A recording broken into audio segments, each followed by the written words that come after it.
Hello, everyone.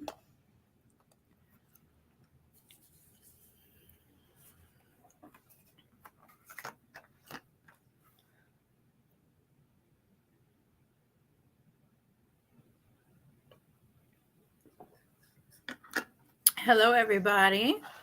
As you join, say who you are and where you're watching from. Sorry, I was a couple minutes late. I was eating. Y'all know how I do.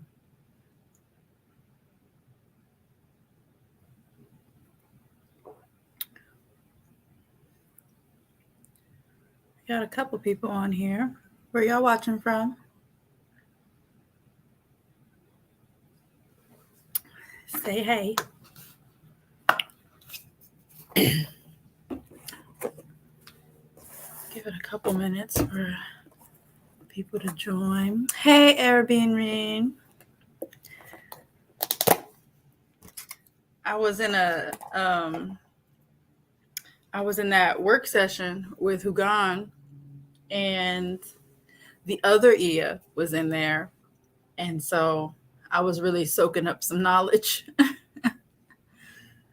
And we started having a real good conversation, but I also had to get dressed. So I sure did turn my camera off and got in the shower, washed my hair, went and ran an errand. I was not finna get off there. You got a Hugan and an Ia Nifa. I'm not getting off that work session. I'm gonna sit there, soak up that knowledge. And I know you're from Jersey.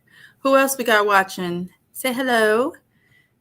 If your name isn't your name, say your name and where you're from. I'll give people a couple minutes. I started late because I was eating. I was in work mode and didn't get a chance to eat, and I realized that while I was out. And I had to grab food real quick.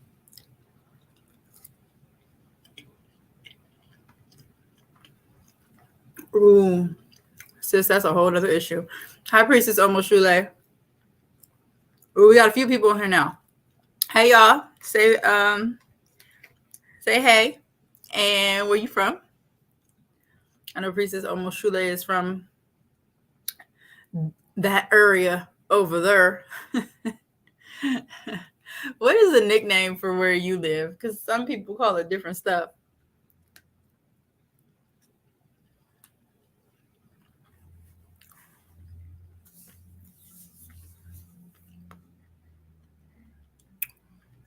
Hi, Christine from Connecticut. Hey, baby. Have you gotten your L2 kit yet? Did it come in the mail? Okay, I was gonna say the DMV priestess, but I wasn't sure. I didn't want to say it and then have people yell at me in the comments.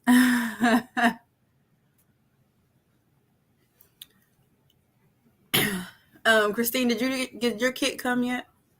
I mailed it last week, but I can't remember if you told me that it came or not.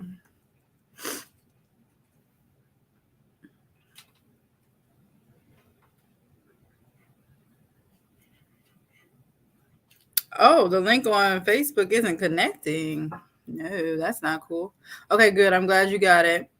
Hey, Omi Yemi.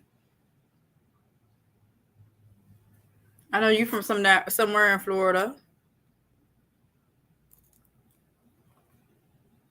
Wait, a couple more seconds. I'm gonna take a couple more bites.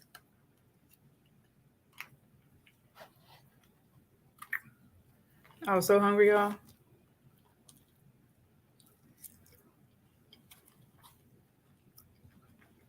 I was eating Oreos, but I didn't feel completely fulfilled. It tasted real good at the time, though. You know, my fat ass loves to eat. Oh, right now I'm just eating some mashed potatoes and gravy and chicken.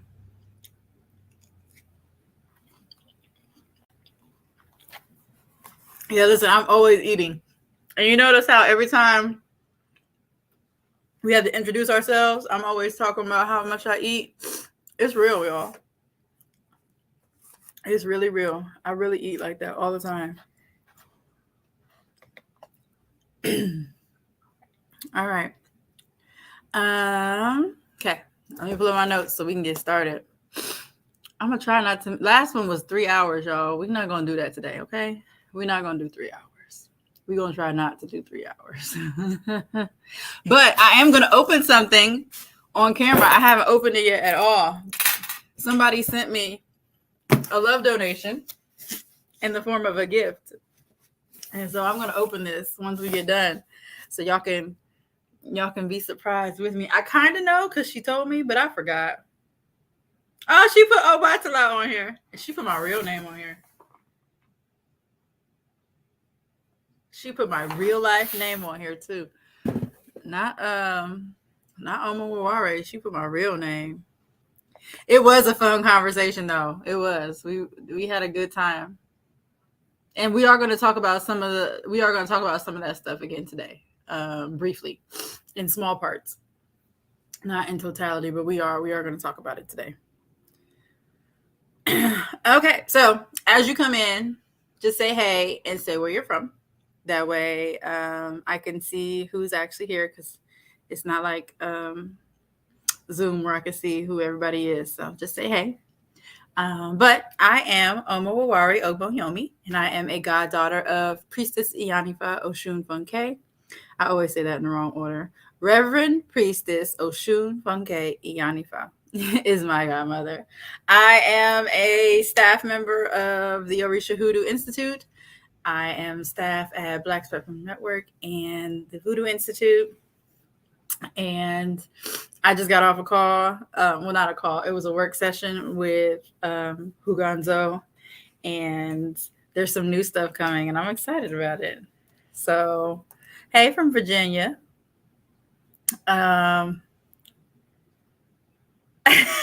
Yeah, that carrot conversation was great from last time. Hey, friends. Hey, Nicole. Thank you. So today we are talking about lovers and friends, right? So, as always, if you like what you hear, you can support the message. Go ahead, like, share, subscribe, send love donations. It's scrolling at the bottom of the screen. And also remember, and we're going to talk about this later, love donations don't always have to be money. Like I said, I got this package right here that I'm going to open once we get done talking. And you guys can see it with me. I'm excited. Oh, y'all saw my real name on there. If you pause that, you'll see my real name. Let me put that down. Hi from South Carolina. Hi from Illinois via Georgia. Oh, that was you. So anyway, moving on. So last week we talked about having, like, part of the conversation, not all of it, but part of the conversation was like about having multiple partners, right? And so we briefly talked about the effects that sex has on a person. And I'm going to kind of tell you why I feel like sex with multiple partners has a limit, but it's not entirely a bad thing, not how like people make it seem. So, and I will preface this by saying it's your privates and it's your energy. So do whatever you want. My advice is just to like be careful. That's all. Too much going on out here for people to be reckless and catching diseases and bringing new souls into foolishness. So there's that. Do what you want. It's your body, your privates, your energy. Just be careful. Okay. So that being said, sexual compatibility is like super important. We're about to head into Valentine's Day, so I purposely timed this because some of us going to be getting it in, right? Because it's Valentine's Day. It's the day of love or whatever. People going to be fucking. So sexual compatibility is important. It's actually of the utmost importance. In order to find someone that you are sexually compatible with, it's probably going to take a couple tries, right? If you're lucky, you can have sex with one person and it'd be great and fantastic, and then you don't have to, keep going through the process, right? And everything will be great, but that's not really reality. Sometimes it takes a couple of people. Part of that is also knowing what you like and what you want so that you can tell that to someone. And we also need to keep in mind that the first sexual encounter with someone is not an indication of sexual compatibility. And you really have to learn a person, learn what they like, and what they need to also learn you and learn what you like. So there's a lot that goes into building a good sexual relationship. And so a one hitter quitter is probably not going to get that done for you. It may get it done because, the action. So you've released whatever sexual tension you've built up. But as far as like building upon it, you're not really gonna, you might not get the experience that you want when you only have sex with somebody one time. And then the real goal should actually be to getting to know someone on a friendship level first, to see if you can even tolerate this person, like personally, and their habits. And you can start that way. You can start to build a sexual relationship afterwards.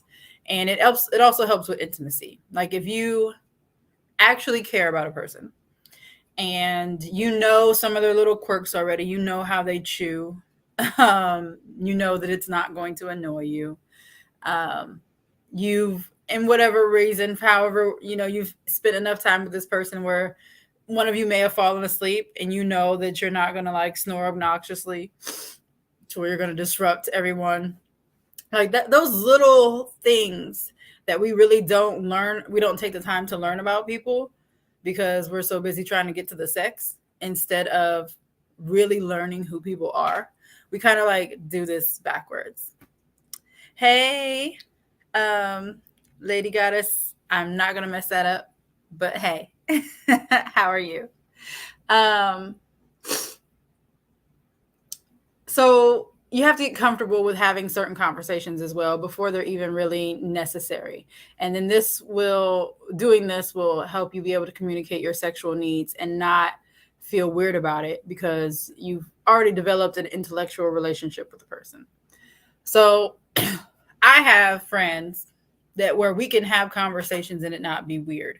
We're not flirting. We're not trying to have sex with each other. It's just conversations that happen as you hang out, get to know a person, and hang with a person. And so some of those conversations can be knocked out of the way. Things like sex, things like oral sex, certain sexual acts, particularly like things that are considered taboo. So like anal, things like that. When you have a friendship with somebody, these conversations can happen and you can be like, I'm not doing that shit. And then they already know that. So if, in a year or so, your relationship starts to take a turn and you start to talk, they already know that you're not doing that shit. Or that it's something that you're not open to right now. And that if it's something they want, either they're going to have to figure out a way to convince you to try it, or they're just not going to have that thing. And if it's something that's important, then they already know not to try it.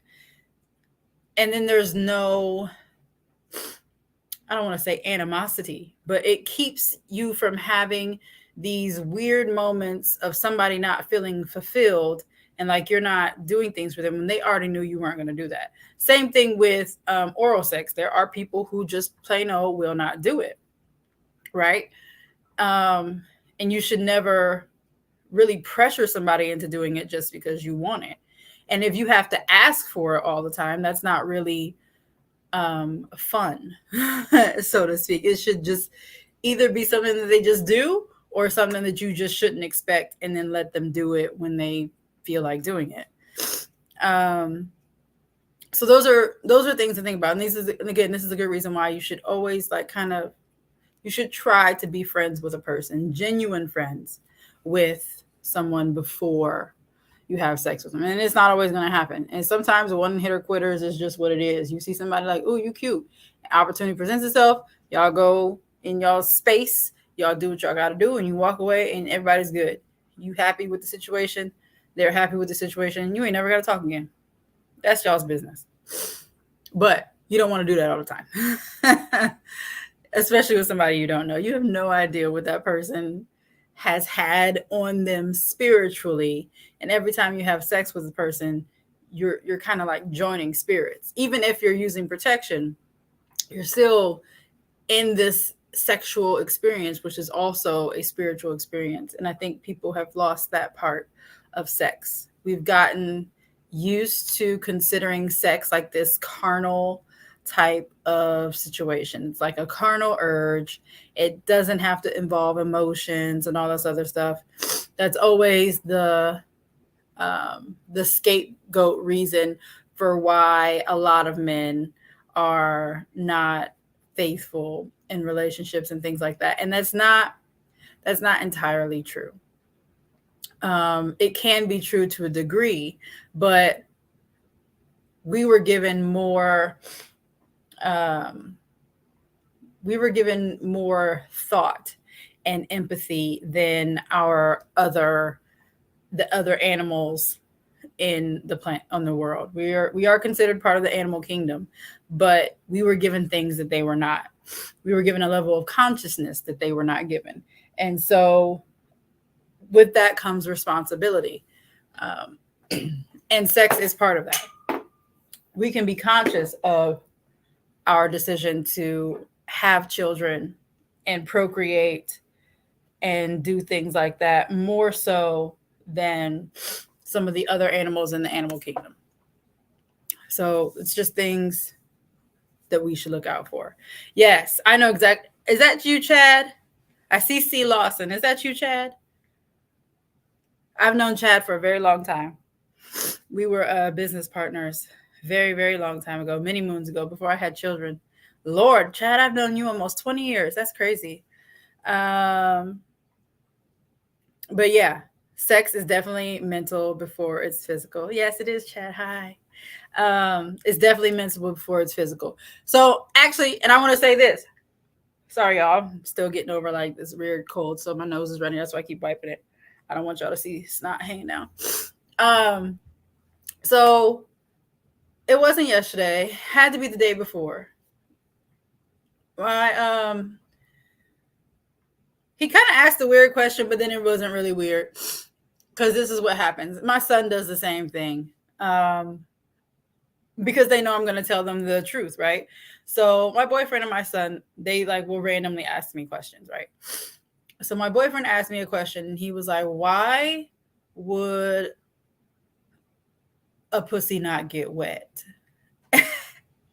And I was like, oh, that means she don't like you. Usually, like that's what that means.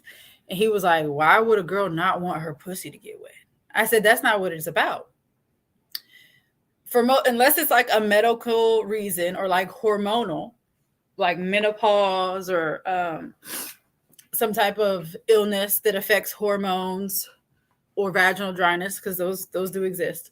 But outside of that, if there's no medical reason, it's mental.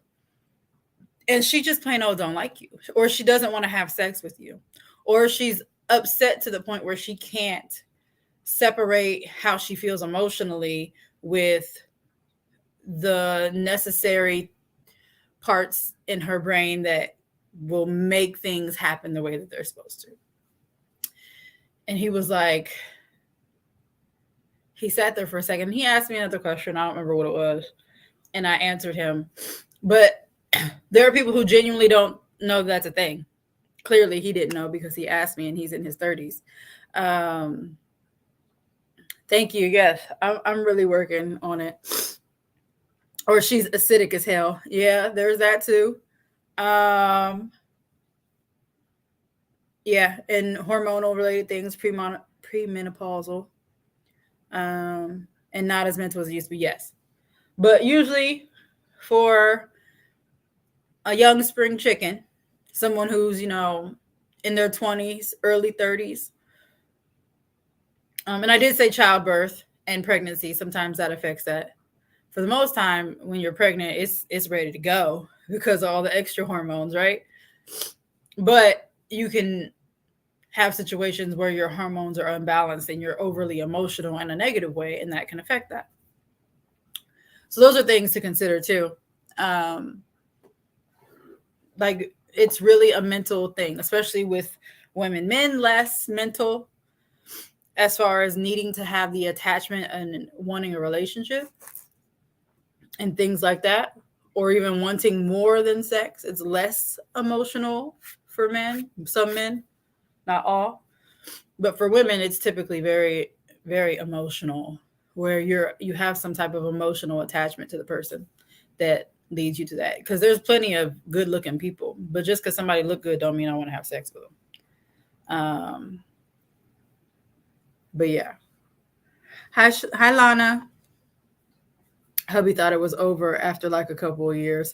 No, no, it's not over. And actually, so I'm in my late 30s. I'm almost 40, and I my sex drive is higher now than what it was when I was in my 20s, before, like, or even before I had kids, or even while I was pregnant, because your sex drive as a woman goes up sometimes when you're pregnant.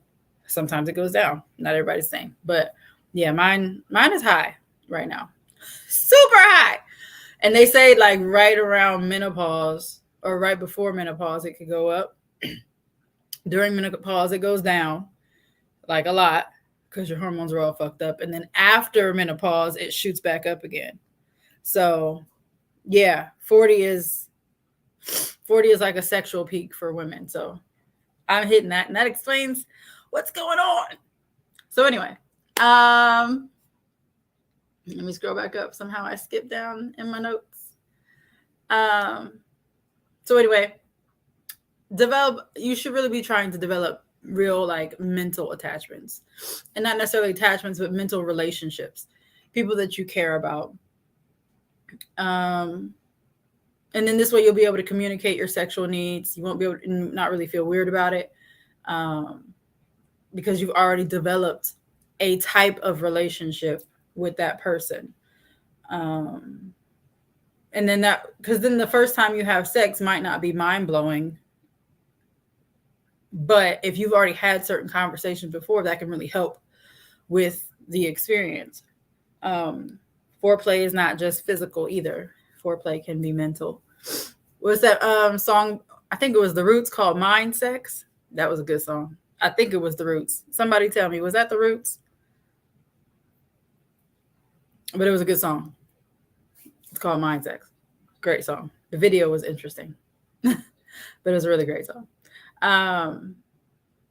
But then also when you have a relationship with somebody that is not just sexual, and things aren't really sexually where you expect them to be, you'll be able to coach the person and not have it be weird either. You can tell them, I like this, I don't like this, things like that. They can do the same, and then this opens the door for a much more healthy sexual relationship and much more satisfying sexual relationship, right? Because everybody wants to be happy. I actually have this game, and of course I didn't bring it. I talked about it last time. This little card game that we have. This is the regular couples one, but there is an intimate one where it asks certain questions.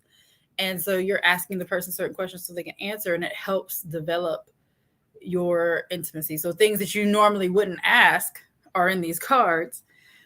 And so it can really help build the bond in different ways. It's not quite physical, like you're still talking about sex, but it's opening conversation. And some of us, especially women, when we're able to have conversations, and when a man communicates, that's super sexy. We love a man that communicates, and having a man communicate can be so sexy, in fact, that now we would like you to take those clothes off right now. We don't need to talk anymore. Let's go. So those types of things. Communication is wonderful. But using this kind of thought process before you engage in a sexual relationship will also help pre-qualify people before you even have sex with them. So while you may end up having like 10, we'll say you've had 20 people that you've had sex with your entire life, right? But a good portion of them were random.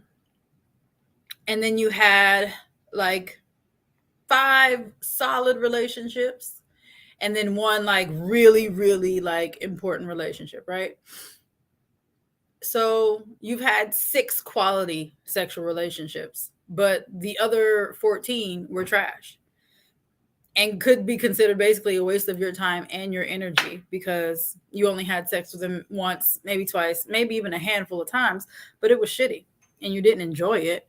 So that that kind of sucks. And that's why some people lower their body count too, because I had 10 one night stands, they all sucked, but I had 6 quality sexual relationships and 3 good relationships. So I had a total of 9. So my body count's 9. That's how some people work with that. How you describe your body count is up to you. It's none of my business. But you want to pick quality over quantity always. But even if you've pre-qualified 10 to 20 people and you've had 20 quality sexual experiences with 20 different people, that's way better than having 20 sexual relationships but 15 of them were trash. Like I take the quality even if it is a higher number, only because you pre-qualified them. It was an experience. It was something that meant something in some kind of way. You didn't have to hold on to the person. You didn't have to be in a relationship and have kids and be tied to that person forever, but it was a quality experience. That's what you want to have. You don't just want to be having sex with people just because they look cute and it might be a good idea. You really want to make sure that their energy is good for you, even if it's not we're gonna be together type situation. You want to have good energy in you and around you. And if you're having sex with them, that's definitely going to be in you. And so pre-qualified people, especially if you're a female, ejaculation from a male into a female comes with all types of things.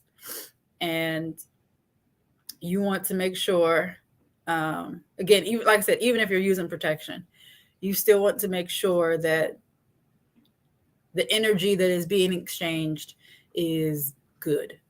You don't want random energy attached to you. Yes, you need to get on your Monze account so that you can be in here as a Monze, Lana. Anyway, so like I was saying, many people don't like to engage in sexual relationships with their friends, most often because they feel like it's going to change the friendship or they may lose a friend. And I completely understand that perspective. That makes sense. However, if you can't be friends with someone you are having sex with, then it's not really going to be a quality relationship, a quality sexual relationship, unless you just vibe, which happens, right? But if you're in that may last for like a couple of times. And then as soon as the energy's off, cut it off. Because you're not really friends anyway, right? So it shouldn't be hard to cut somebody off. But like if the vibe isn't right, cut it off. There's no shame in that at all. And tell them. Like if they say, "Why did you stop talking to me? I didn't feel the vibe." And I'm not going to keep subjecting my energy to your weird ass vibe or whatever the reason is. Definitely be honest about it. But in regards to a life partner, like a life partner needs to be someone who is a genuine friend, who you can share common interests with, who you can communicate effectively with, and have genuine love for that is not related to sex. So friendship is the foundation of a long-lasting, healthy sexual relationship, because somebody's going to be unsatisfied if you can. It may not be you. You may think everything's great, but your partner may feel differently. So those are the types of conversations that we definitely need to have. And then so let's talk about how this connects spiritually, or how it connects to spirituality, and more specifically to ATRs and love magic, because that's what everybody likes to talk about, love magic, right? So first we'll kind of talk about spirituality a little bit. Most of us come from a family and surroundings that are Christian, which there's nothing wrong with that. If Christianity works for you, sorry, y'all, the drainage is gross. If spirituality works for you, that's wonderful. It wasn't working for me like ever. And even as a child, just something seemed kind of like off for me. The basis of it seemed fine, But there were just a lot of little things. It wasn't like one or two. It was just like a lot of little things that just didn't jive with my spirit, right? I was raised in church. I have close family members who are super active and in leadership in churches all across the US. And so things that were outside of Christianity were really considered the devil in my family. Also, this was the 80s and 90s. So it was big the devil. It was cool to be black and be pro black, but you had to be pro black within Christianity. You couldn't, you could still, like, everybody had a Nefertiti bust or a little Nefertiti thing because it was cool to be pro Africa, but not pro African religion and African spirituality. Like, that was kind of like the cutoff. Be about Africa, be about blackness, but you got to be Christian within that space. And we know that that doesn't really work. Not really. It could work to a degree, but not really. So it was just an issue for me. And to add on to that, I was bisexual. So that was a whole separate issue. And we kind of talked about that last week. If you missed last week's discussion on sex, spirituality, and religion, go back to that. Go watch it. It's on the channel. It was one of the lives, and there is going to be a part 2. And I'm going to have someone very special on the panel with me, and I'm going to ask him if I can ask like real questions, like if I can like interview him. And if he lets me do this, y'all, it's going to be so amazing. And the fact that I'm saying he, but I'm not saying who it is yet. If you know me, you should know exactly who this is. So let's pray to Olodumare that happens very, very soon, because it's going to be great. So anyway, eventually somewhere in my 20s, I became comfortable with telling people I was bisexual. Took a long time. But I still didn't know like what to do with my spirituality. And so I took my mom for Christmas one year, gave us those DNA tests. And so I took one of those. It's one of the ones that tells you like your genetic makeup or whatever. And so this was the first big moment that led me to my true spiritual situation. So I am 32% Nigerian, 19% Sri Lankan, and 1% Kenyan. And the rest is Indian and Caucasian.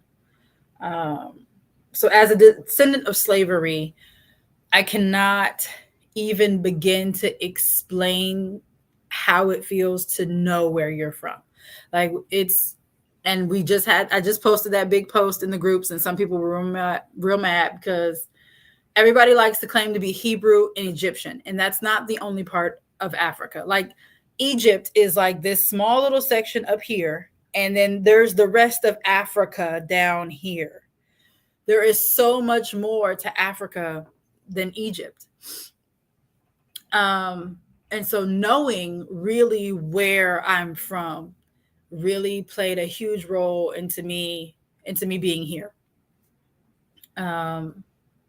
And I probably stared at my results for like a few minutes before I could even say words that were like intelligent. So I recommend that anyone that can do one of those DNA tests, do it, especially if you are a descendant of slavery, because it really sets the tone and it gives you guidance as to where you should be. So with this knowledge of who I was as far as an African, a descendant of Africans, I began my research into Ifa because, like I said, I'm 32% Nigerian. That's a big chunk. The closest thing after that was Sri Lankan, which is 19%. And then there's a bunch of like 6s, 8s, and things like that. So those two things were like a big deal. And so I focused on the Nigerian part. And so that led me obviously to research about Ifa. So I spent a few years, because that was in 2018 when I found that out. And so after that, I was researching Ifa for a few years. I didn't find Black Spectrum Network until 2001, like spring of 2001. And I didn't start with Orisha Hoodoo in the community outreach program until June of 2001. And so I'm still considered like a new spiritual baby as far as ATR is concerned, officially. Because, like I said, I was doing research for a few years before that. So I would say it's been 5 years now where I was started to really seriously research a very specific thing. So I have hella books. Um, but and then also during this time, um, that's when I found my godmother, obviously, right? But throughout all this, I went from being married to separated to divorce, and I started a new relationship. My dad died 6 months, a little bit more than 6 months later. A very close uncle of mine died, and then just before I got my lake a year ago, one of my close friends died. So there was like a lot of things going on with me outside of my spirituality. And had I not had that kind of level of grounding of knowing who I am and knowing, kind of where I need to be focusing my attention spiritually. And then also knowing what I knew at the time about ancestor veneration, things that I learned and picked up on. Without that, I would have been like really messed up, even more so, because I was a daddy's girl. So not having my daddy still is a big deal, but I handled it a lot better because of where I was spiritually, um, which was great. I handled my divorce and all those other things that were happening with my daughter or my youngest. All that was handled differently because I was on the proper spiritual path, one that really resonated and felt good to me. So, um, I changed jobs, I changed where I lived, all types of stuff changed in a very short amount of time. So it was I was very fortunate to have all that. Um, but what was really good about my circle, I have a few people that are in my circle that are really I'm really close to. Like I don't even call them my friends because what they are to me doesn't really have a name. I have two that they say wives, but everybody else is like really really close, right? Um, but once they saw that I was taking this seriously, they didn't make it weird, like at all, because I had a real connection and a real depth with these people. My boyfriend, he was basically there from the beginning to the end. He was there before my dad died, um, and he's still here. And it was really an easier transition because of that. Um, and at no point have I tried to convert anybody. And I'm saying this because a lot of us are come from Christianity and we're used to having people kind of like force religion down our throat in a way. Um, are used to getting us to see their perspective and convert and come join them. And that's not really what African spiritual religion, like, that's not really what we're about at all. Any of them. Like, you can be over there and you can stay over there, and that's fine because I'm over here. We don't really care to um, convert anybody. And my godmother says all the time, everybody can't come. That's fine. Please stay over there because I don't want any weird energy. And it's already hard enough trying to like figure out your new path and all that stuff. So trying to figure out what you want to do while also trying to bring people with you is just a mess. So my advice as far as friends and family, when you are on this spiritual journey, do not try to convert them. And I would venture to say that if when you first start, if you're quiet about it and you're not like shouting from mountaintops that you're learning about Ifa or voodoo, that's fine. I feel like it's very fine to keep certain things to yourself, at least in the beginning, until you get confidence to say, what it is that you really feel about certain things. and you'd be able to have a dialogue with people. If you can't have the dialogue, I wouldn't even bring it up. If them asking you questions is going to make you nervous or uncomfortable, I wouldn't even talk about it, because it's really, your spiritual journey is for you. It's not for everybody else. So what is proper and right for you may not work for them. So until you feel comfortable explaining it, keep it to yourself. That's perfectly fine. But there is a point where, like, you can't stay in the closet forever. So be careful with that. Um, like, I feel like once you get to the point where you're going through ceremonies, you need to come out the closet a little bit. Again, don't try to preach to people and don't try to convert them, but come out of that closet.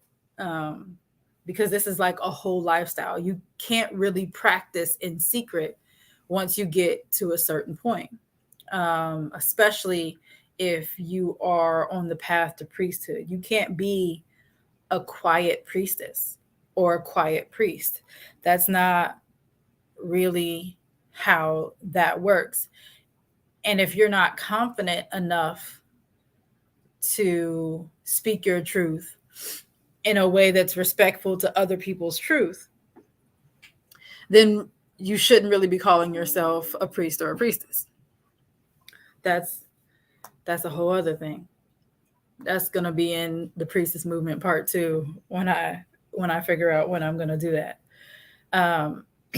So anyway, I have some like I said, I have very Christian people in my family, and 2 of the people that support me the most are 2 extremely Christian people. I have 2 cousins who are older than me. They are the same age as my parents. And they are like super supportive of me and what I do. And that's because I have a real relationship with those 2 cousins. And they're also genuinely good people. They're not the type of people that try to convert people over to Christianity. They're not the kind of people that judge people because they're not Christian. And so that was really important to me. Like, some of the conversations I've had with them, or sometimes I'll post something that is about African spirituality and they will hop on and say, I'm so proud of you. Or I'll get a text or I'll get a phone call and they're like, I'm so proud of you and what you're doing and da-da-da. And to me, that is far more important than like almost any other compliment. Because again, I know how deep they are in their spirituality, like putting up Bible verses, actually living the life that they talk about. They're not those fake Christians, as some would say, like really just like gentle souls type people. And so their support it's been very helpful to me personally. And I feel like if people who love you can't be supportive of you while you're doing this transition, then at least temporarily, you have to remove yourself from spaces in which they occupy. I'm not saying be rude. I'm not saying be disrespectful, but you want to at all times maintain your peace. And if they are taking away from your peace, then you need to limit your interactions with them. And that's why I said, until you feel comfortable living out loud about what you're doing, it's okay to be quiet about it. But again, we got to get to a certain point where either you're living out loud or you're living a lie, one of the two. And you always want to be your most authentic self, because if you're not being authentic, you're not going to be happy. And if you can't be authentic with people you're in a relationship with, or people that are supposed to be close to you, then those people got to go, or you got to remove yourself. Take your pick. It's up to you. But don't let anyone at any point keep negativity around you about something you're doing that's actually not bad for you. Like, it'd be different if you were out, selling your body or stealing cars or doing stuff like that. But when what you're doing is actually for your self-improvement and it's making you a better person and people still don't support that, those are the type of people that you need to remove. So that is That is my advice on that.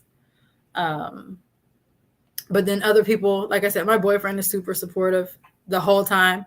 He kind of like go like this, like, what you doing over there? What's that? And then he was like, yeah, I don't want to know. Nope, I'm gonna go mind my business.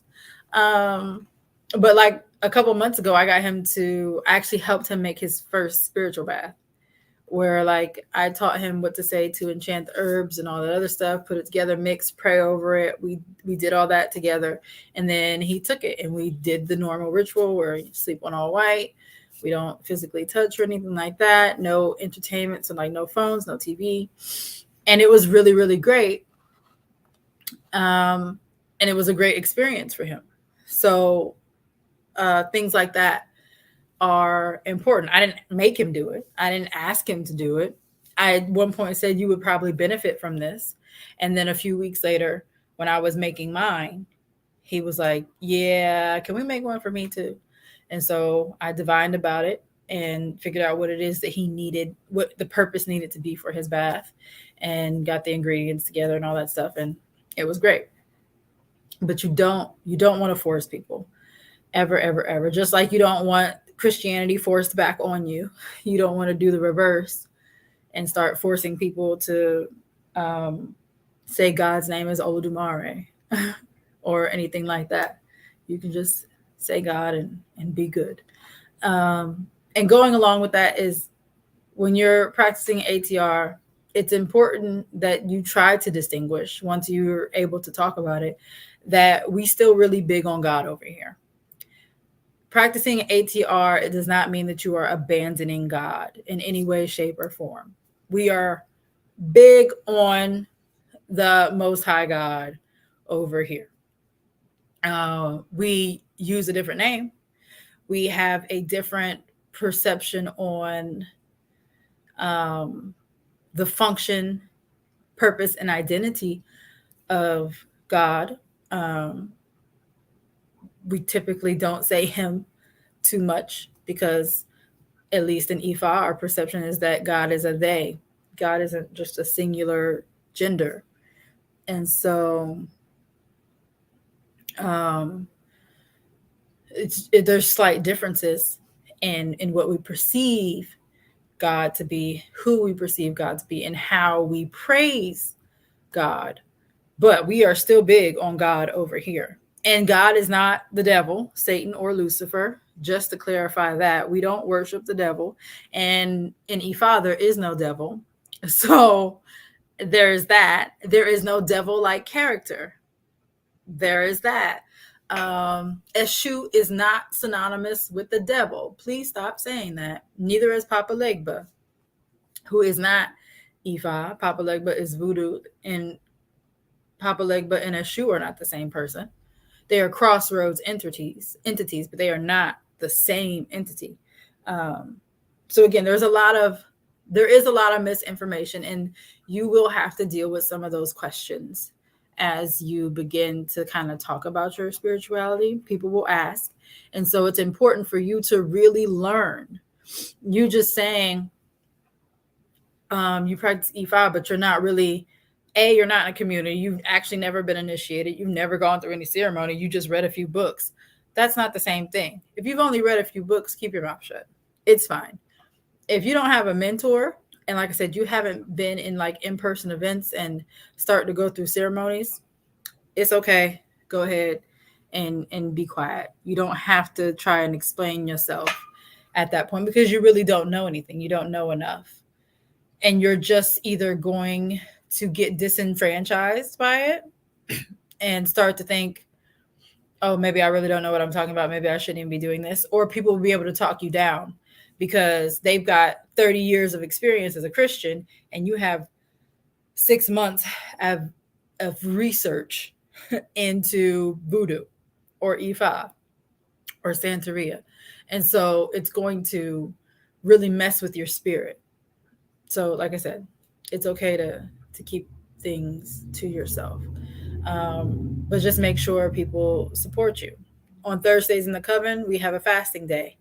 I can't eat certain things, can't have sex, which sucks because live with my boyfriend, but he respects that. So when Thursday comes, we have a whole plan for Wednesday, and then there's Thursday, and then we have a whole plan for Friday. Okay. So, and on Thursdays, he's never been like, oh, well, look at it. Like, he's never tried to get me to do anything that I said that I wasn't supposed to do. I've been wearing all white. He's not like, going ahead and wear some jeans. He's not going to do that. I can't drink or smoke. He's never been like, you want some of this? He's never done that.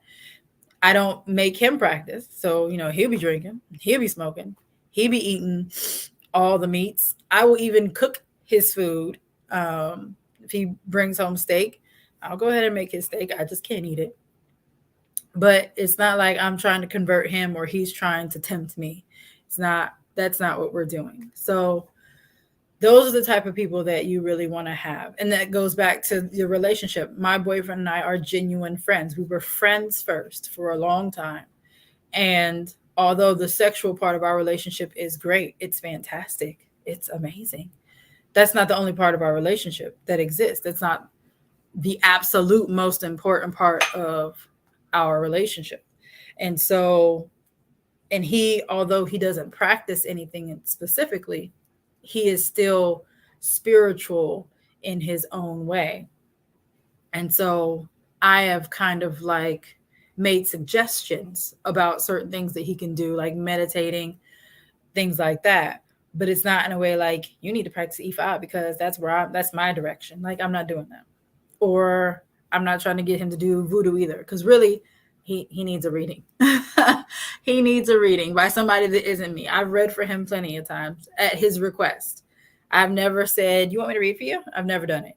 Like, I'll be doing an assignment, I'll have my cards out, and he'll be like, can you pull some cards for me? That's how that goes. So the more serious you are about your path, other people will see that and they will respect it.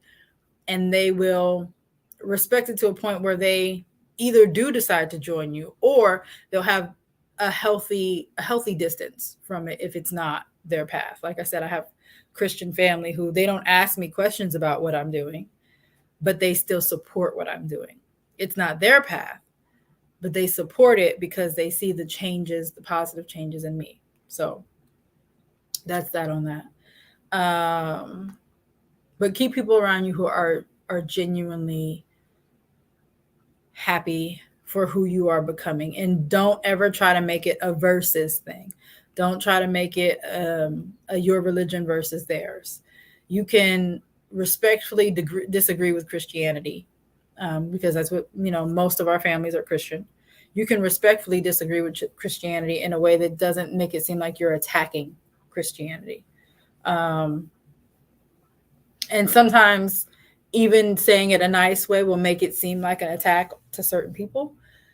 You just have to be mindful of who you're talking to, and you can gracefully bow out of the conversation before it becomes an issue, because you don't want to create tension, especially over something like that.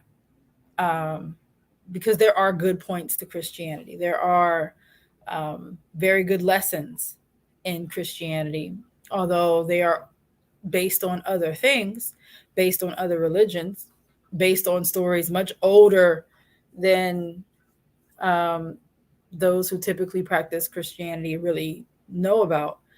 But you don't have to drag them every time you have a discussion about religion. You can keep your peace. I'll say it like that. Keep your peace.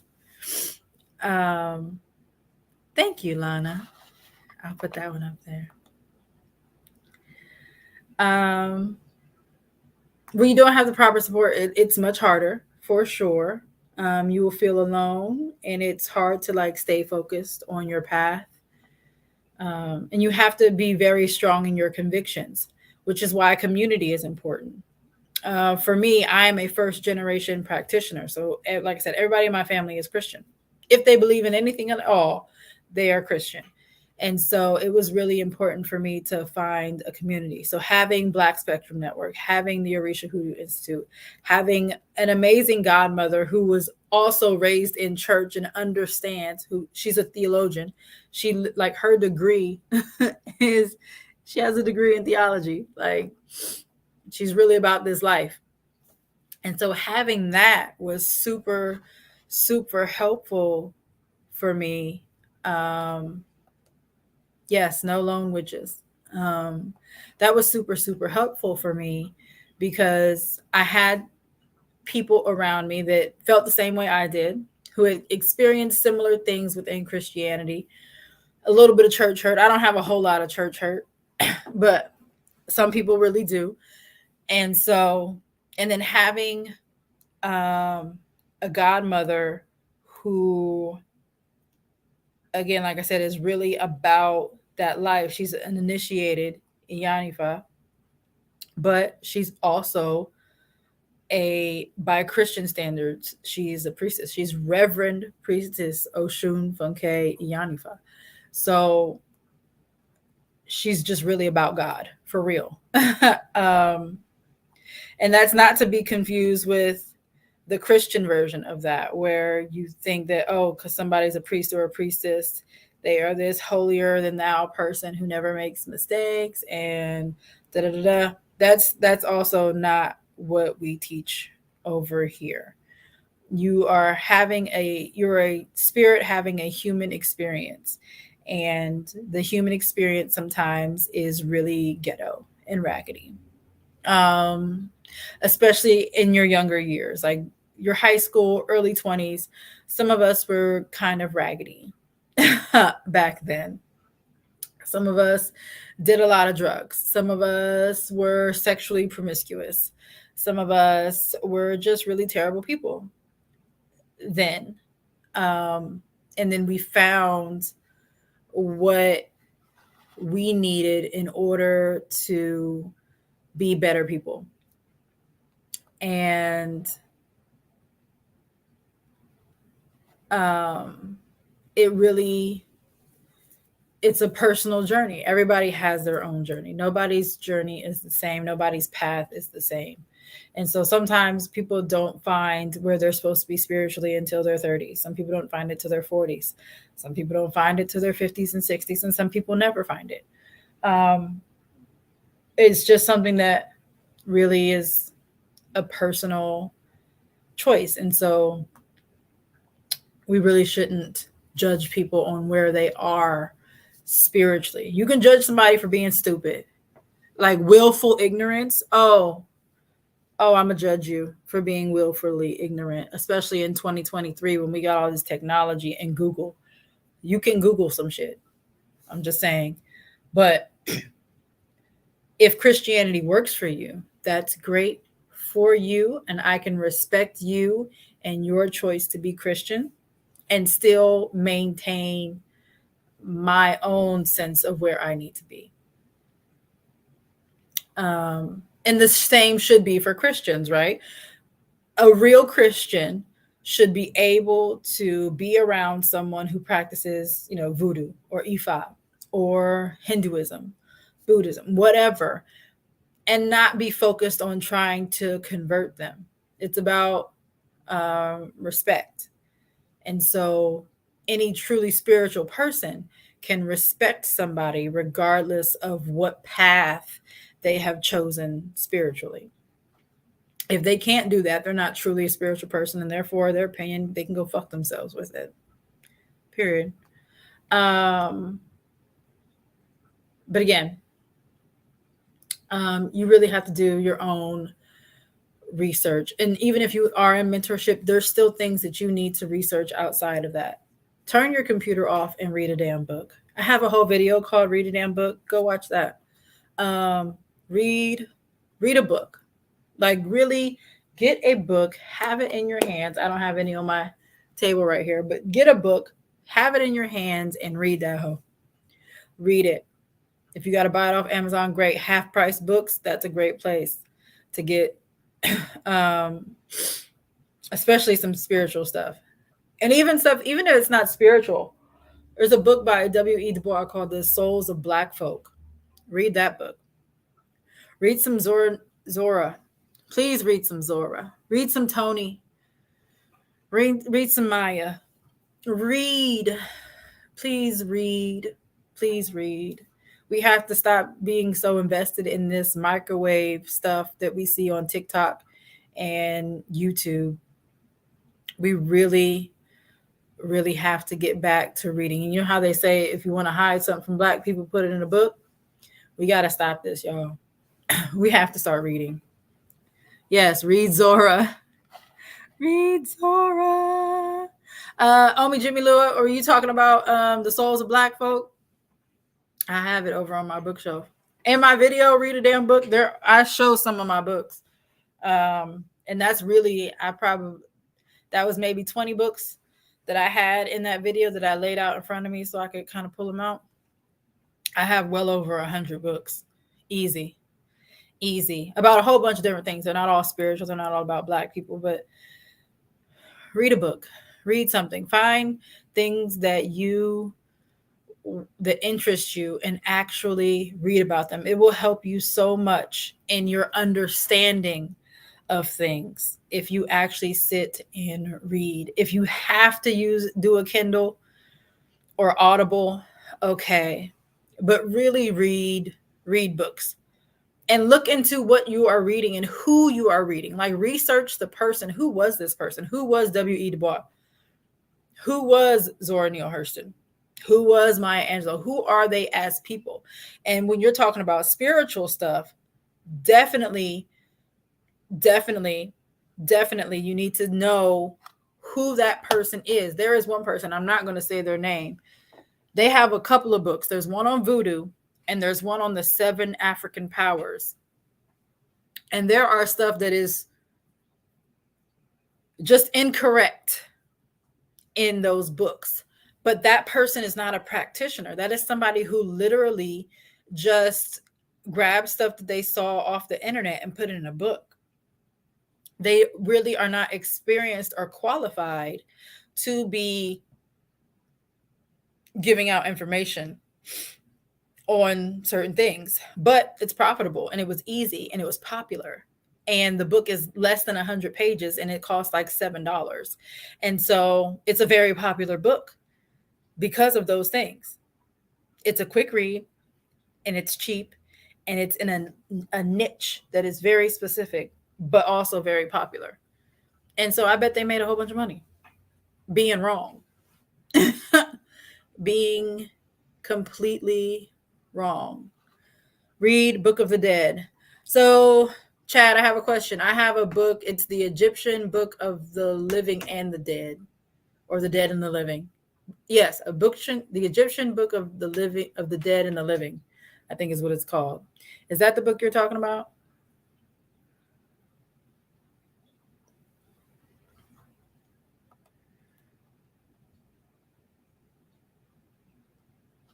I'm putting some of these comments on here.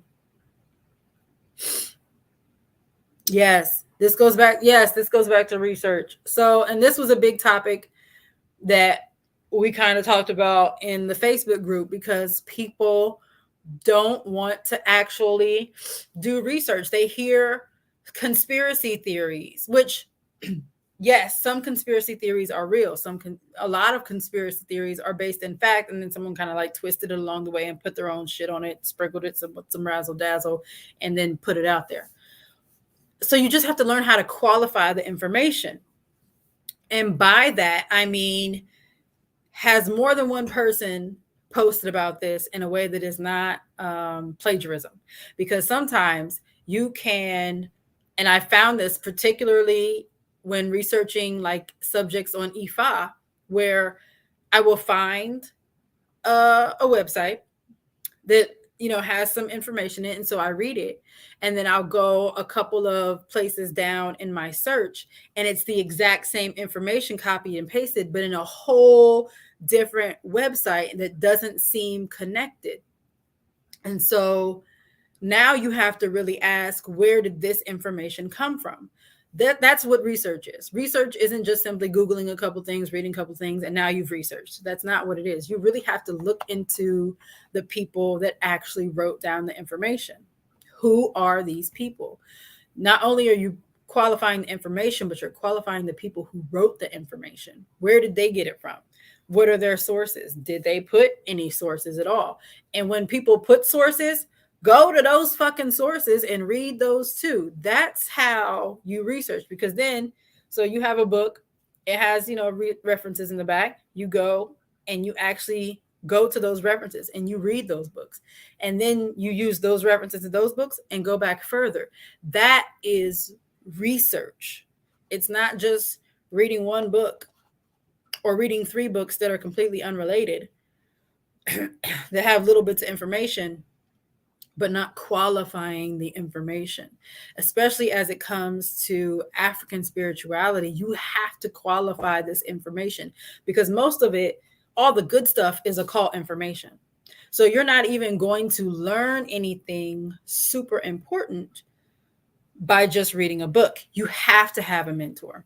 And we talked about this in our work session today. I am so blessed to be in a position where I have initiated priests and priestesses around me all the time, because it was just a random conversation that happened in our work session where I have an Iyanifa and a Hugan, and we are talking about, just pre-qualifying information, pre-qualifying people, having real discussions about spirituality and community that are for the greatest good. And it was, like I said, I'm blessed beyond measure just to be in these spaces with people. And like I said, it's helpful because no one in my family practices. And I'm in Columbus, Ohio. There's not a huge population of people practicing here. Not Americans anyway. We have a lot of Africans here. But a lot of the Africans that are here are actually converted to Christianity. So that's not really helpful for me. So just read books, do real research, pre-qualify these people. The truth requires research. Absolutely.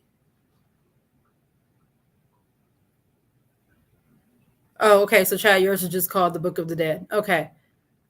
So everyone look into that book. It's called The Book of the Dead. Everyone go look back into that. Y'all, I ventured so far off of my notes, which is crazy because I spent a lot of time on these notes. So anyway, don't shove your beliefs down people's throats. Research the things you need to do. This will help with your personal relationships. If you want your family and your friends and your lover or whoever to accept your spiritual journey, you have to take your spiritual journey seriously. And being a TikTok witch isn't taking it seriously. Calling yourself a witch, we discussed this. If you didn't see that video, it was the priestess movement video where I talk about the differences between a practitioner, a priest or priestess, and a witch. Go watch that too.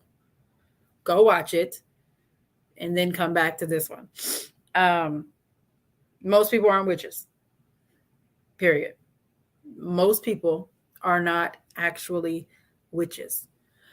A lot of people are practitioners, and there are people who are actually priests and priestesses or have a priest or priestess like quality. You cannot be a priest or a priestess and be in the closet, because part of being a priest or a priestess is speaking to your community, having conversations like this where you're talking to other people about things that they might not have exposure to. Not trying to convert anybody. Being a priest or priestess doesn't mean you're trying to convert people, but it's about making sure that your community has access to tools, information, and resources that will help them be better people. Whether that's, helping feed the homeless, whether it's, working for a 501c or a charity, doing charity, speaking just like this, having, a little YouTube channel where you just give out certain information for free. And or also teaching classes that are paid classes. There's nothing wrong with asking for compensation for your time, even as a priest or priestess. All those things You can't really do that and be in the closet about who you are spiritually. It just, it doesn't work. Um, but like I said, you have to take it seriously, and then other people around you will take it seriously. And if they still don't take you seriously and they got weird shit to say, then fuck them.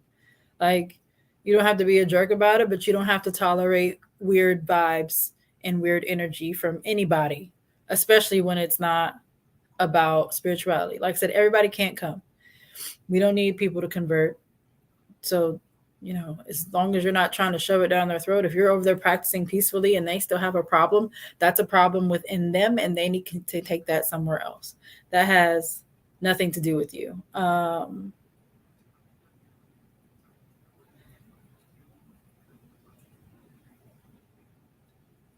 The path to your destiny, sometimes you're going to walk it by yourself. There will be points where you are by yourself. Sometimes people will join you. There are people who will join you and stay the whole time.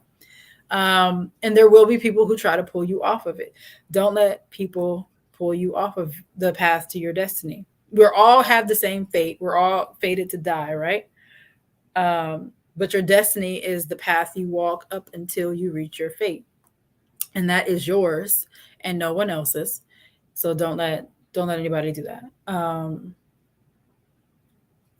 like I said, you're not abandoning God. So if they try to take that route with you, just kindly explain to them that that's not what I do.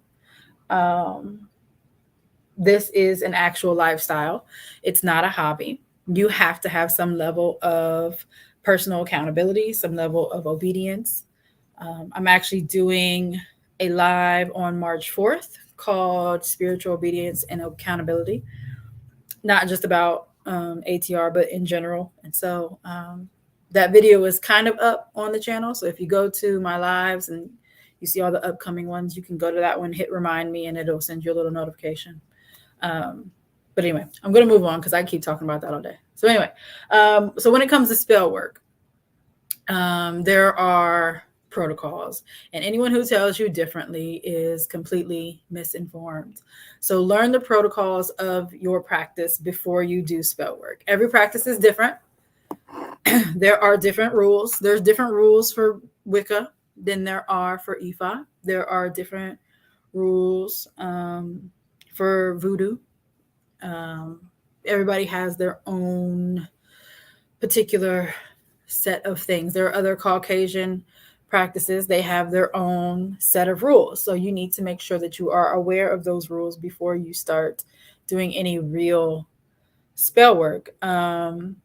And stop doing magic if you don't know how to divine.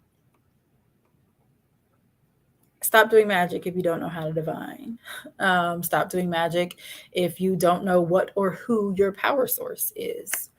Know the difference between a practitioner, priestess, and a witch. Like I said, go watch that priestess movement video if you haven't. But protocols and divinations are why when people do love magic and they say it doesn't work, it's because they didn't follow protocols or divine. First of all, if you divine about it, you'll know if you'll even have authorization to do it. If it's something you should even be paying attention to. Some of y'all need to be doing prosperity work. Some of y'all need to be doing self-love work. Some of y'all need to be doing healing work, not trying to attract this ashy man or woman or human person. You have other things to focus on. So if you perform a divination, it will tell you if love is even where you need to be looking right now. That's the first step. The very first step. And then if you have authorization to do the love work, what kind of work are you doing? I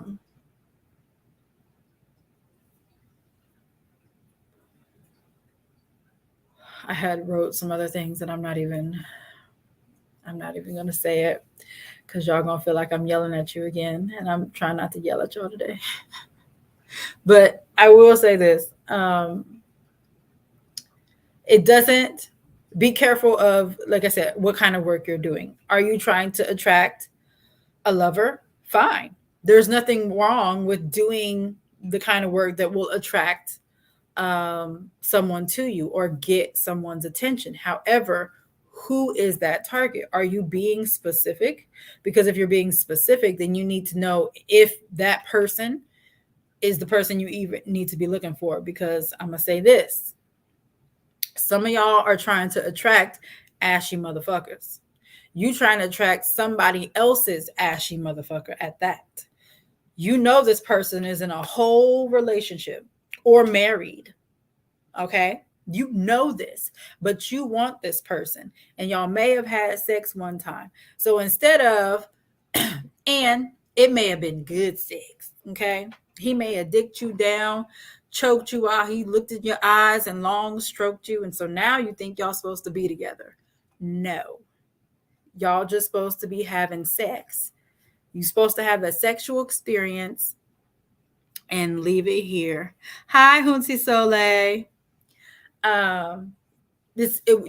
You had a sexual experience, and that's just what it was. Just because you had an outstanding sexual experience with this person doesn't mean that they actually want to be with you. It means they know how to create an outstanding sexual experience. It doesn't mean that they want to be with you or that they're going to leave the other person that they are with. Please, oh please, I'm on my knees. Stop the madness, okay? Nothing wrong with doing love work, but pre-qualify this love work. Now, if you just want to attract a person who is good for you, who will give you the attention that you want and desire and has the qualities that you desire, great. But do a divination first, because it may be that you're not in a place to really fully receive what that person has to offer. You may be a shitty person. And a lot of people don't want to think about that. But some of us are shitty in our relationships. We're selfish. We don't really take in consideration what the other person wants, needs, or desires. And so you're going to attract somebody who's perfect for you, but you're going to treat them terrible because you aren't on the level that you need to be on. Do a divination. Okay? Start with that. Okay? And then if you are to the point in your own life where a relationship would add to your life and get you where you need to be, fantastic. Go ahead. Make that love oil. We have so many amazing priestesses that do love work and have products that you can buy. You don't even have to do the work yourself. Love Goddess has Love Sap. Priestess Michaela Rose has a few things. She has that splurge baby oil that can attract a generous suitor, if it were. And notice how I said suitor, not husband, because sometimes people just serve a purpose. Doesn't mean you need to be with them forever. Doesn't mean you need to have an established relationship with them. Get what you need from that person and then keep it going. Not everybody is a bus stop. Okay? You don't need to get off the bus for everybody that catches your eye. You can look at them and while they are outside, and you stay inside and just wait for the next stop. You don't have to get off the bus every time you see something you like.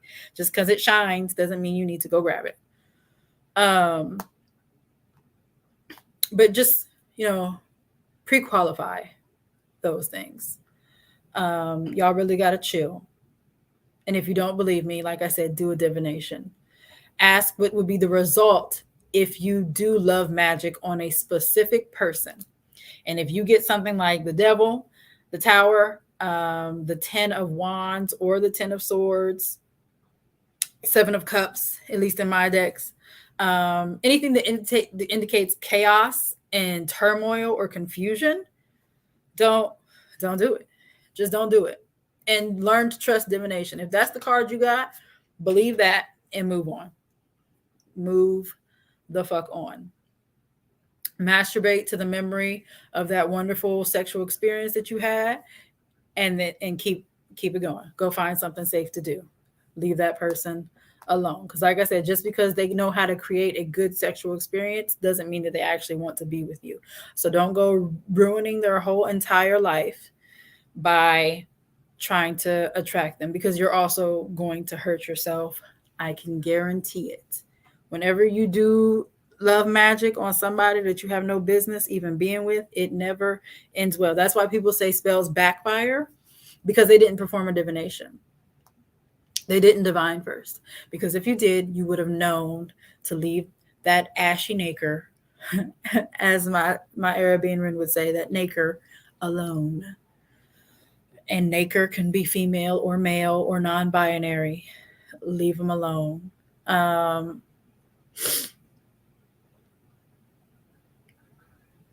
If you want to continue to do it, that's your business and your prerogative. But keep that shit over there, because it's going to end badly, and you're going to affect more people than you really realize.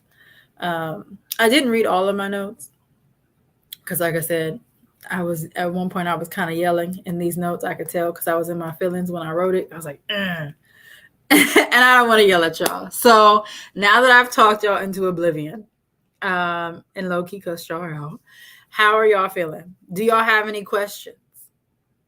Do you have any experiences or stories you want to type in the comments? Go ahead and do that, because I'm going to start opening this box. Okay. So, oh, I have a knife. Yay. Oh, I might not. Yeah, I need a knife. Okay. So, one of the girls in the coven, Omi Jimilua, owns a store called Lilac Moon Spiritual and Holistic Healing. And she is based in Florida, but her store is online, so you can go to it. I believe, Oma Jimalua, if you are still in there, can you put your website in the comments, please, if you're still watching? I know you were moving and stuff this week, so you may not still be on, but if you could put your website. Yes, that backfire is a bitch.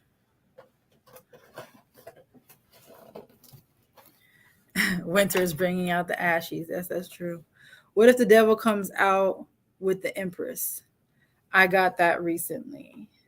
So, what was your question, Lady Goddess? What was your question that you asked that got those two cards together? I just need a little bit of context before I answer.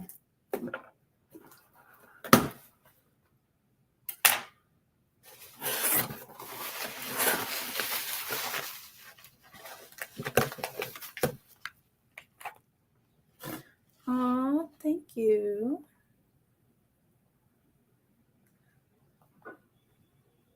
You guys are so cute. That's Omi Jimmy Lua on the screen, y'all. She's so pretty. Girl, that backfire is a bitch. Ooh, okay. Listen, I'm not starting much love work because I'm working on me. Not just purr, big purr.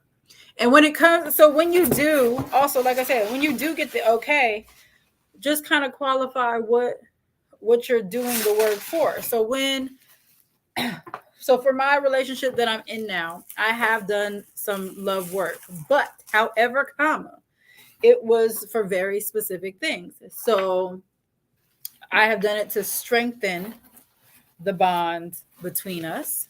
I have done it to help with our clarity. I have done it to help us be more clear in communication with each other. I have done work on him specifically that was just for him and not for me, for his clarity, for his peace, to help the connection between him and his ancestors so that he can see what they're trying to tell him. Those types of things. But I'm not doing it so that he's more attracted to me. I'm not doing it to where with the intention of for him to never leave me or for him to act right. You know what I'm saying? I've done some workings for friends and it was based on what they needed.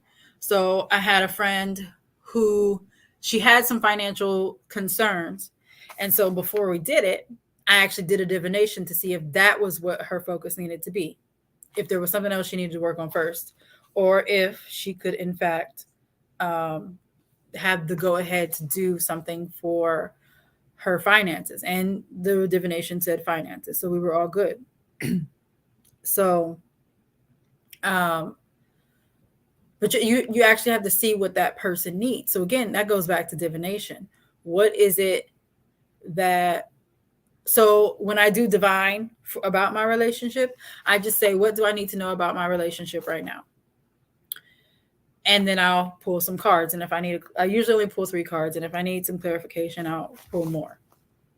But typically you can get a good handle on what you need with, 3 or 4 cards. You don't need to pull 9 cards every time you do a divination. It's not necessary. You don't have to, especially if you're not really, really good at tarot readings. Like if you've ever seen Hunti Soleil do her readings, first of all, Hunti Soleil is amazing.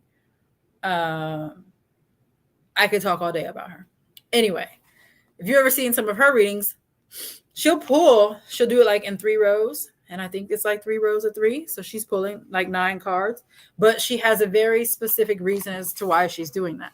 So don't just pull cards without knowing why. There are different spreads that show different things. So you can find a book on tarot spreads. Usually your tarot cards at the back will have a tarot spread for you to use with those cards. That is the first step. The first step is to read the damn book in your tarot cards and read the back, because usually the last couple pages talk about the spread and what you need to do with that. Yes, I had my forecast too. Oh, yours is tomorrow. Okay, so I have my forecast by Hunti Soleil.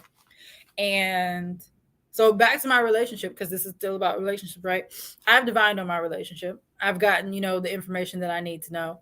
But I have had other people divine about my relationship. So only one time did I specifically have a love divination done and that was by Love Goddess. And then any other time, it's just something that came up in the divination. And every time, everything is fine. Like it's always a positive reading. And so even though we going through sometimes a bunch of shit, like right now we're not going through anything, but there are times where we going through hell and high water. The divinations always come out positive.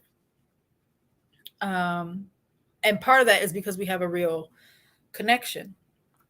And like I said, I've done work to strengthen our bond and stuff like that, but I don't do work on him. And so if you're to the point where you have to do work on someone, you should evaluate that.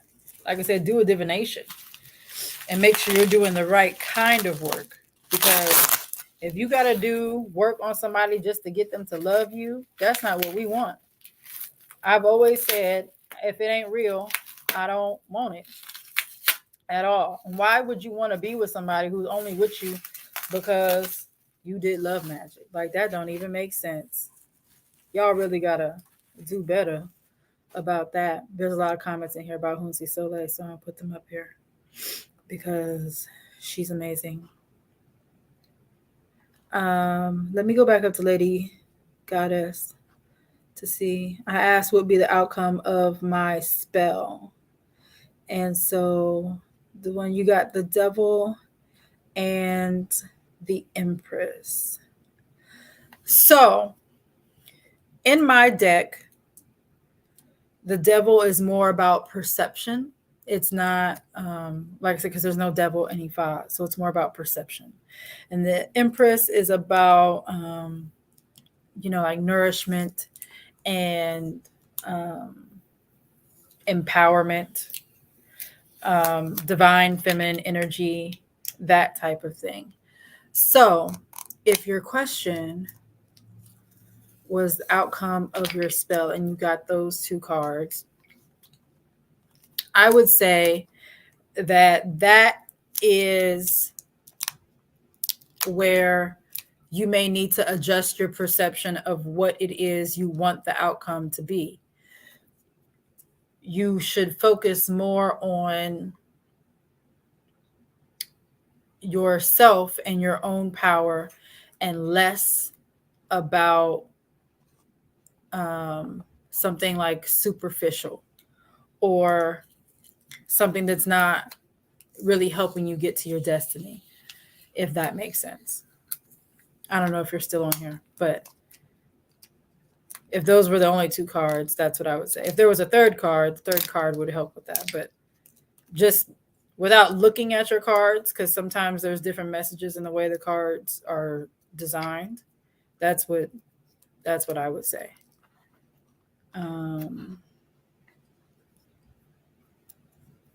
So to my box, y'all. Now that I've opened things. So she makes candles, and there are things in this candle. This is a manifestation candle. It's made from soy. I'm going to hold this so you can see it so it doesn't fall out. But that is the inside of my candle. And it's a pretty like lilac color. And like I said, the name of the store is Lilac Moon. So that makes sense, right? She has in here.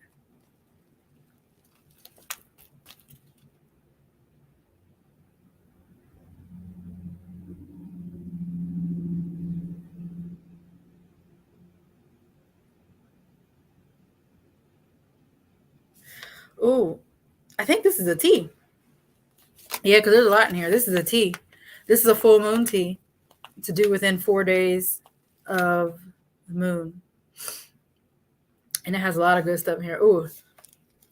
Oh, I can kind of smell it through the package. This smells so good. It's got rose petals and lavender. That's what I can really smell, that lavender. Cinnamon, ginger, spearmint, a whole bunch of stuff. This smells so good. I'm going to try this one. Yes, it is a tea. That's what she said. Okay, so about the divination, this is what Lana put. Sounds like it's telling her the divine feminine is most important. In the past, worrying about love is what's caused grief. Yes, if it was a love reading, definitely. I definitely agree with that. And then this was the second part to that. What can I do to tap into divine feminine more? So on my channel, I actually have a whole divine feminine water. I gave a whole recipe, and it's easy stuff that you can get that you probably already have to make a divine feminine water. And you can like spray it on your clothes, spray it in your car, spray it on your seat at work, just to help bring in that energy to wherever you are. But I would say this is something we as women really have to work on, is our masculine energy. A lot of women nowadays, especially if we're Black, we have a lot of masculine energy, and it's kind of overtaken some of our feminine energy. So if you're find areas where you are overly masculine, and try to figure out what you need to level that energy out. And I would say, don't find out what it is within you that you need to level that energy out. Because if you rely on someone else to do it, it's never going to get done. Not because they don't want to, but because then what happens when that person's not there? You're relying on someone else to balance your energy, and that's not a good idea. So figure out places in your life where you're overly masculine, and then figure out solutions to that so that you can live more in your feminine energy, if that makes sense.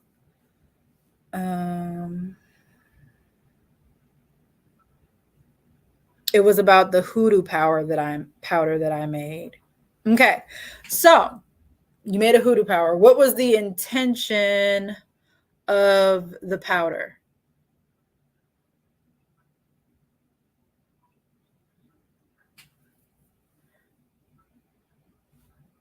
Oh, I said that the outcome would be me improving my perspective. Yep. Okay. Yeah, that's exactly what it was.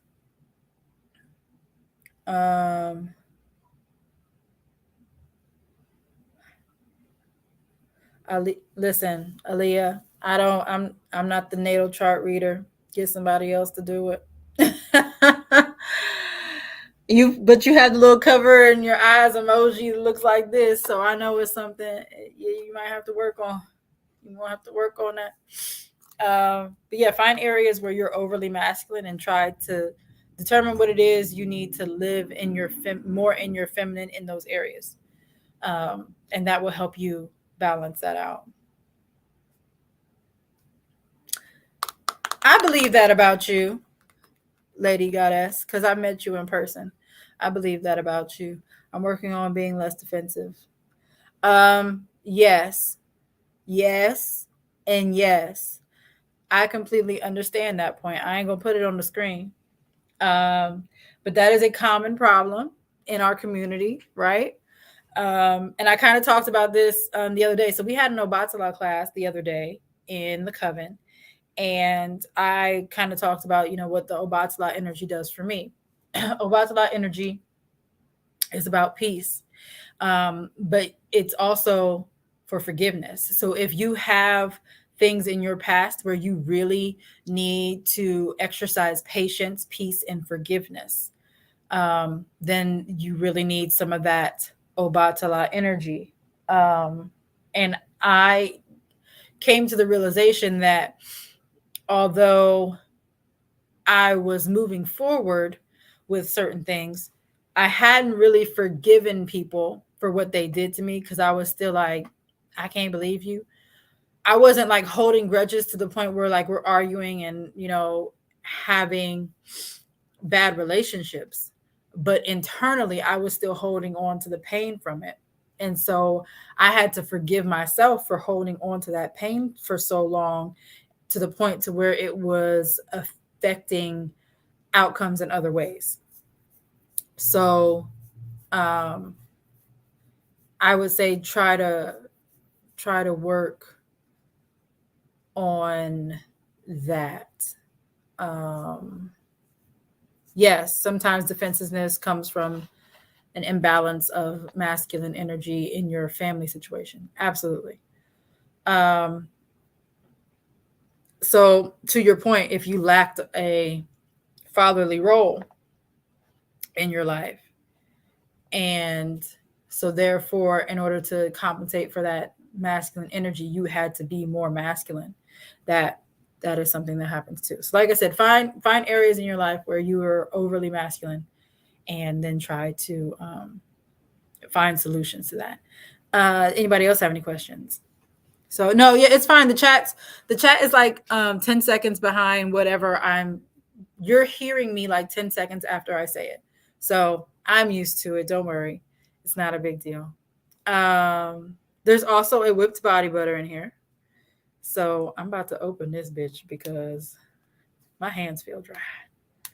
I'm going to use this knife because I just took some of these fake nails off and I don't want to kill my real nails because they're still kind of brittle.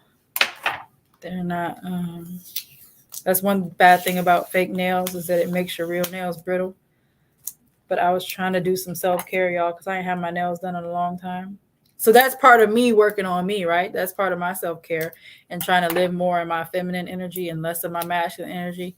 Because I'm that nigga. Okay? I'm that nigga. And so I'm trying to be less of that sometimes when it's not necessary. But anyway, let's see how this. Oh, Jesus, yes. This smells so good.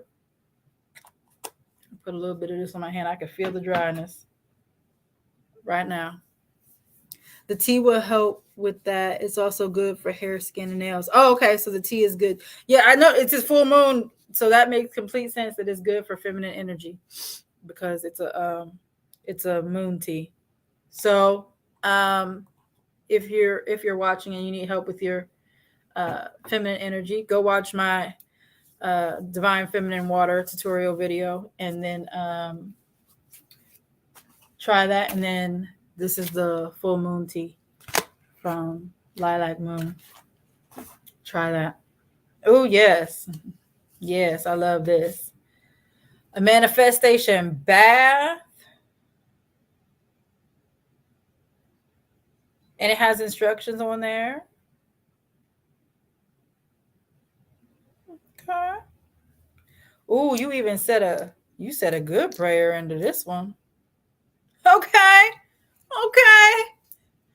I know that prayer by heart. Do you know it by heart, Omi Jimmy Lua? Because you probably had to say it a few times. Do you know it by heart? I had a whole experience with Olokun when I did that Oriki. There's a ritual that we did um, when we took that class over a year ago. And so I did the ritual twice. And that second time, that was something. Mm-hmm. Mm-hmm. Mm-hmm. I'll tell y'all about that in another time. I'll tell y'all about that in person if you ever come to any of the in-person events. I'll tell y'all about that in person because that was something else. This is the oil. Let's see. Oh, see, now I done put this butter on my hands. I can't open it. There we go. Oh, y'all. Omi Jimmy Lua, type what this oil is in the chat because it don't have a sticker on it. I don't know what it is, but baby, this smells good. Yes, Lord. Mm-hmm. These are grown smells.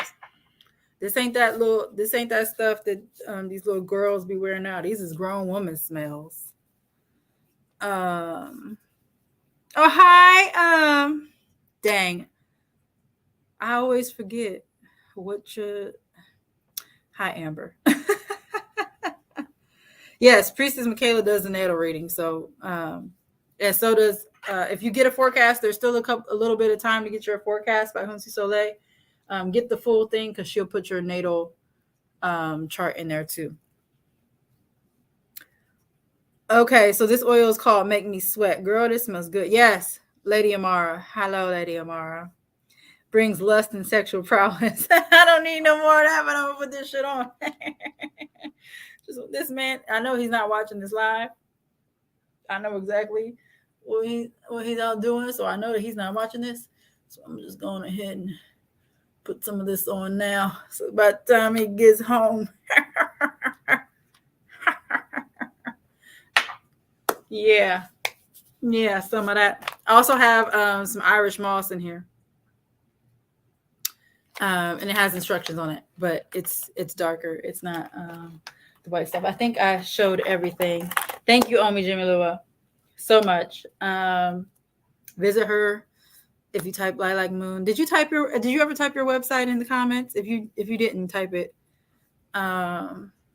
so that people can go and look at your stuff. Anybody else? Like I said, love donations do not have to be money all the time. If you want to send me some stuff, please do. And then I'll do exactly what I just did with Omi. I will open it during a video and show everybody. I'll share with the class so they can see. I smell so good, y'all. I smell delicious. Yeah. But yeah, so if you want to send me something as a show of appreciation, I will definitely do that. Just send me a message and I'll tell you the address. Actually, I can tell you the address to send it to because it's not my house address. So I really don't care. It's my business address, so I will tell you. It's 118 Graceland Boulevard, number 121, Columbus, Ohio 43214. That is the address if you want to send me something. And I will definitely love it. See, yeah, my hands are getting dry because I live in Ohio and it's nasty dry. And I see this little dry patch. So I'm going to put some more butter on that to help heal that. Does anybody else have any questions or anything before we get off here? I have some mushrooms. Should I do by myself? I feel I need that breakthrough. I feel that's what's left. So I'm not an expert on shrooms. We had a plant medicine retreat a couple months ago. Lady Goddess was there. She's a beautiful soul, by the way. Hunsi Soleil was there. A few other people from the coven were there, and it It was a great experience. That was my first experience with mushrooms.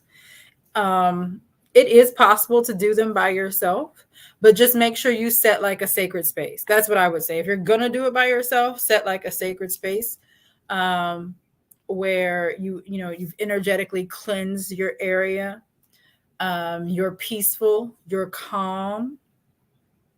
I would also say, don't have any expectations. This is what they told us during ours. Don't have too many expectations about what your experience is going to be.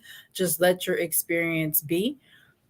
One of the things you can say in your experience is you can basically, say a little prayer and just ask that you be shown whatever it is you need to be shown to move forward in a way that is for your greatest good. And so if you do that, it will probably be, a decent experience still, even by yourself. My experience was definitely something. Those of you who were there, you saw what happened. I was mounted a few times, but my experience, like my actual being under the influence of the shrooms was short. It was maybe an hour. And I saw exactly what I needed to see, and it prepared me. It wasn't what I wanted to see. I'll say that. It was not what I wanted to see. Like, it took me a while to really work through that. Because like I said, it wasn't what I wanted to see. And so I came home and almost immediately kind of had to deal with it. Because there were things going on that were just crazy, astronomically crazy, just fuckery and foolishness. And so, but I was also prepared for it because of my experience with the mushrooms. And also I had divined. So I did a divination months before about what would be the outcome if I went to the shroom, to the plant medicine retreat. And I got death was one of the cards. I can't remember what the other two were right now, but I took a picture of it. But death was definitely one of the cards. And so I knew that something was going to end. Like there was going to be an ending in some type of way, right? And so then when I had my visualization, during the ceremony, again, there was death in that visualization, not someone dying, but it was the ending of something. And then, so that was September 24th. And that first week of October, in fact, there was death and destruction in my life. And so it took some time to really work through that, to the point where I would say it wasn't until the beginning of the year really where I was like coming out of that fog. So I spent almost all of October, all of November, and all of December in this very weird space where I was still functioning to a certain level, but not completely. Like, I noticed the difference. Other people may not have noticed, but I noticed the difference in myself because I'm like, what the fuck is happening? So yeah, it was a transformative experience, as Omi Jimmy Luo just put in the comments. It was definitely, something had to die and end and transform into something else in order to get where it needed to be. Still a working fluid situation, right? But I was prepared for chaos, fuckery, and foolishness before it happened. So by the time it actually happened, even though it was only like a week and a half, not even really, about a week and a half later, I was prepared.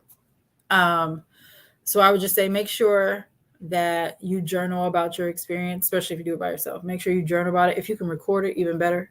Like if you can record yourself during the experience, even better. Just in case you forget something, or just in case, depending upon how the experience goes for you. Like, I was very conscious and aware of what was happening around me.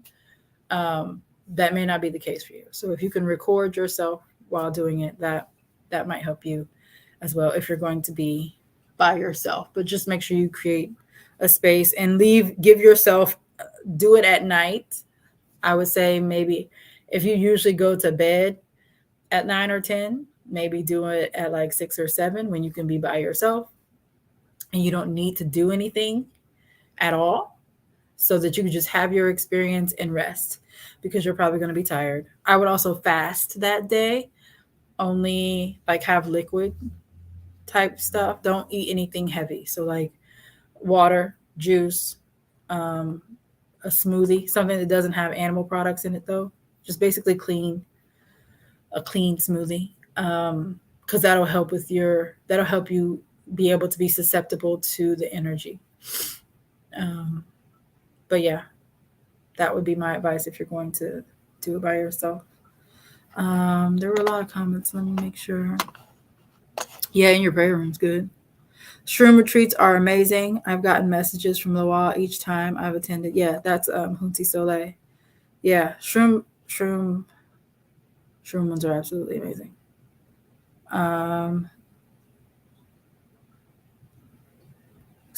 She said that the Irish moss is the moss that Dr. CB talked about. I'm not going to butcher that. I'm just going to put it up here.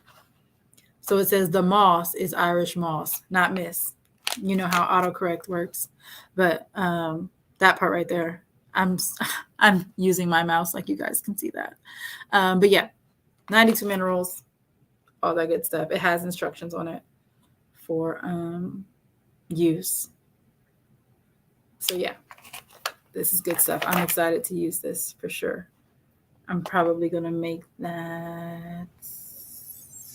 I don't have any lemon juice, but I need to go buy a lemon anyway because I have to do my bath tomorrow. So I have to do a bath tomorrow. So yeah, I might make that tomorrow so that I can have that. Get my life together. Peace and blessings. I got jewelry to sell. Thank you for tuning in, Chad. Love you. If you're on my Facebook page, my actual like you're actually my friend on there, you can see the real stuff that I post. Chad Lawson, he's on there a few times. He's one of the few men that I'll actually answer, because a lot of men on there, I don't actually know them. And so I don't respond to strangers, but I actually know him. So you'll see me actually acknowledging his comments. If you ever see me not acknowledge somebody's comments on my personal stuff, it's because I don't know them. And I don't want them to get any ideas. Definitely need to record because I forget easily with this doggone pre-minutes. Oh, yeah, I don't even want to. Great tips. Thank you. So I know I don't do. Yeah. Oh, yeah. Don't do it during the school week. No. Don't do that. Does anybody else have any questions or anything? Any questions, comments, or concerns? I do have a couple more things I wanted to say. So next week, we're going to start talking about enchanting your children. It is a 2-part conversation. So the first part is next week. The second part will be the week after. If you haven't already, watch Enchanting Your Children by Using Your Cycle. That's one of the videos that's already on the channel. If you don't menstruate, you can still watch it. I give suggestions as how to get around that particular part so that you can still achieve the same goal. But basically, I gave y'all a whole working for free. So go watch that shit. And if you are so inclined, feel free to send a love offerings, which is scrolling down at the bottom of the screen. Thank you again, Omi Jimalua, for my love offering. Also, I saw it pop up. There were a couple love offerings already sent, so thank you to everyone who has sent them already. And I appreciate you so much.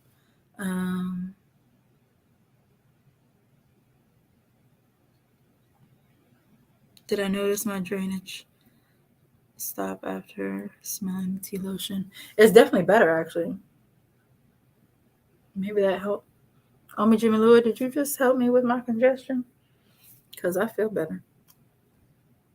And Omi Jimmy Lua has a menopause tea. She also has a fertility tea too that she has. So go look into those things. Anyways, like, share, subscribe, go through the channel, watch all the things. Click the link in the description to get connected in other ways. We're doing an Aleke ceremony in April. Hand of Ifa is now in July instead of May, so that people who get their Aleke in April have time to kind of recover before they get Hand of Ifa. So, yeah, I'm excited for Hand of Ifa. I already have my Aleke. So I'm excited about Hand of Ifa. Super big excited. Does anybody else have anything? Love you to pieces. It was really supposed to be my Christmas gift. I love you too. But yeah, yes, Ali, I did notice that it kind of stops once I started smelling stuff. So I smelled a little bit of everything. Maybe I think this manifestation candle started it. I was y'all, Lord, I want to burn this right now. Oh, I forgot. I didn't even know if y'all noticed. This has one of them good wicks in it. You see how thick that wick is? One of the wood wicks. That's good stuff. Yes, Lord. I'm excited. And is this amethyst in here? Omi Jimmy Lua? Thank you, everybody.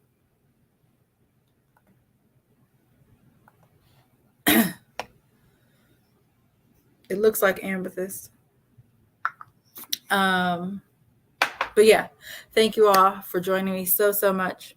Looks like nobody else has any questions. So I love you all so much. Y'all the shit. Love y'all so deep.